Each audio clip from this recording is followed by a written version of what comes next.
This is a video on kind of the affordability or the rates that you may pay coaches for work that they do and the value attached to that work. It's an extension of a video I just done where we kind of looked at kind of monthly costs and what's involved in running a facility. So generally what I'm looking at with this sort of stuff is a couple of questions. It's not an exhaustive list, but it's a reasonably good starting point. Who did the deal? Okay, selling gym memberships. Some places, people just go online, click and buy PTs, but generally that's not the case. And there's time, energy, effort gone into doing that, and somebody has to be paid or somebody's absorbing that cost. Okay. Next thing that we look at is what is the service.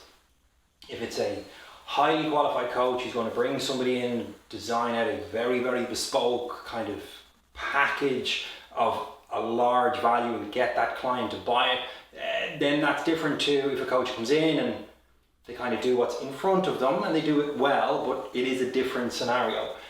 You're looking at also somewhat around kind of intellectual property, branding, did somebody come, are they only there because of an experience they've had as the brand as a whole, and that coach just happens to be the coach that's there on Tuesdays. Another one we then look at is what can we pay somebody else to do that work, okay? You'll see this in professional fees. Like if I want to look at having a different accountant do my management accounts, my payroll and my end of year returns, and I shop around a little bit and they all seem pretty kind of reputable. If the going rate is $4.5 grand, then that's kind of where I'm at. The guy at $7 may be an awful lot better, or the guy at $3 might not, but it's helpful to get a kind of ballpark on that. Now, what is important with that is being mindful of the blind leading the blind. You see this in the fitness industry. The guy down the road is doing X, I better do the same or less, okay? The next thing that you're going to do is kind of who carries the risk. So who kind of stands to gain and who stands to lose. And I'll run through these because I think it is relevant. I just want to make sure I stay in the frame. Often people who don't run facilities and have never had to kind of be at that end of the business are a bit naive as to the kind of costs attached to it. Similarly to people who don't have kids are often quite naive as to what it's like to parent, okay? And until you're there and you're doing it, you can never really be prepared for it, from what I've heard. So as a simple example, we're going to look at the rented rates, the professional fees, the affiliation, maybe it's a franchise, something like that, the fit out, the total cost, so signage, equipment, showers, fire safety equipment, planning permission, contributions towards county councils to set the facility up, continued professional development, repairs and maintenance on kind of the brand or the company and entity as a whole, not limited just to equipment, cleaning and supplies, website design, website hosting, website updates, social media assets, social media time that goes into kind of scheduling posts, designing posts, putting stuff together. You're then into things like marketing, okay, so the time that's required to actually design marketing plans and then implement those marketing plans. There's a learning curve on that stuff, and it's not 2 or 3 hours. If you don't go down the learning curve route, you have to pay an agency to do it. And videography, insurance, loans that may be attached to the business, often personally guaranteed by the owner, stationery, computers, replacement of computers, replacement funds for stuff that just kind of, wall balls have been there for 6 or 7 years, they're looking a bit grimy, we need to kind of swap them out maybe. Depreciation, okay, somewhat linked. Light and heat, often these facilities, if you've got showers and change rooms, you'd be surprised how much money you're going to spend on water rates and heating that water and keeping it even at a remotely comfortable temperature.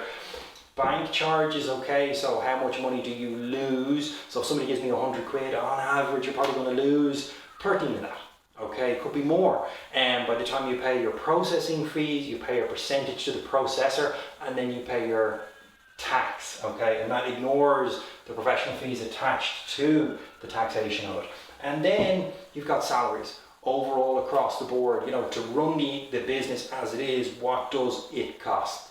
Again, this isn't to be hard on anybody, it's just to kind of, this is the reality of it. This is what running one of these things kind of looks like. Then from there, we look at what's affordable, bearing all of this in mind. Generally, a reasonable rule of thumb is about 25 to 45%, okay, of what is captured in that moment. So if a guy comes in and he's paying 60 quid for a PT session, you know, a guy might get anything from 15 to 27 euros of that. Gross pay for that hour, that's it. Doesn't get anything before, it doesn't get anything after it, and that's where this can get tricky, because you can end up in a situation where somebody's kind of like a gig worker then, okay? And they're only getting paid when they're doing work, and if they're not working, they're not getting paid. So that can be a tricky bridge for some people to kind of get across, but in essence, what it has to do, okay, is it has to work for the coach, it has to work for the client, and it has to work for the business. And if it's skewed too far one way, there's always going to be a problem eventually, okay? Now, a couple of things, because I have coaches and owners who watch this content, and I have other people who just watch it, but, you know, as a coach, I think it's really important to try and educate yourself and understand the total cost attached to this stuff. Some guys get really lost, and I've had this over the years, where they're like, well, you know, that guy pays 200 quid a month. It's like, well, okay, but 27 of that is gone straight away in terms of taxation and charges, and then we have to cover all of this. And everybody gets a bit. Like at some point throughout the year, everybody's kind of taking a piece out of all that money. So for coaches, I think you should really try and educate yourself and get a better handle and understand kind of where you're at on that. For owners, I think it's really, really important that you know, if you're kind of, you got a guy and he's like, look, I want more, I want this, or I want that, is to educate them on this stuff, okay? Don't leave them out in the dark. Like, be transparent, be upfront with them. Like, look, here's what it actually costs. Here's what here's what's a fair amount for you to get out and for me to get out of, bearing in mind the entire picture. If a guy is at this kind of point, okay, and he's being paid very, very well, you know, based off of this and overall in terms of, you know, the kind of picture I've painted, and he's still pushing, okay, in my opinion, I don't think it's a great place to be, because there's either a naivety, there's an arrogance, or there's a greed attached to that.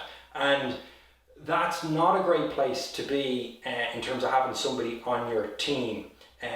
You know, as somebody once kind of put to me many, many moons ago, you know, if it's that easy and you think you can make kind of that much money, why don't you go out and do it? Now, that's quite confrontational. It wouldn't really, you know, depending on the relationship, it's just going to make things worse. But that would be the angle I may look at with stuff like this, because again, often people are a little bit lost and just don't fully understand it. But I think if you're honest with someone, you're transparent, explain all this and run them through it, you know, generally the good people who kind of know what they're at will understand it. And here's one for you. I had a guy, I won't name him, but he's the best guy that ever worked for me over 11 years. He was just an animal, okay?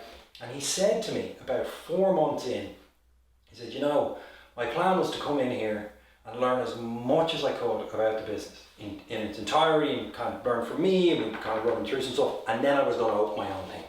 He said, but having seen behind the curtain, I have no interest in doing that. And he wouldn't have had a full picture of this, but he would have had a pretty good one. And to be fair to him, he, you know, for him personally, where he was at and what he wanted to do, he looked at it and went, you know what, nah, I don't fancy that. So I would encourage you to kind of paint this picture for people, run them through it, and make sure everybody's getting a kind of a fair piece of the pie. If not, like I said, everybody's going to run into problems. If you have any questions, or you'd like me to run through this with you, and we can probably do it in about 2 hours, okay, let me know. I'll be more than happy to help.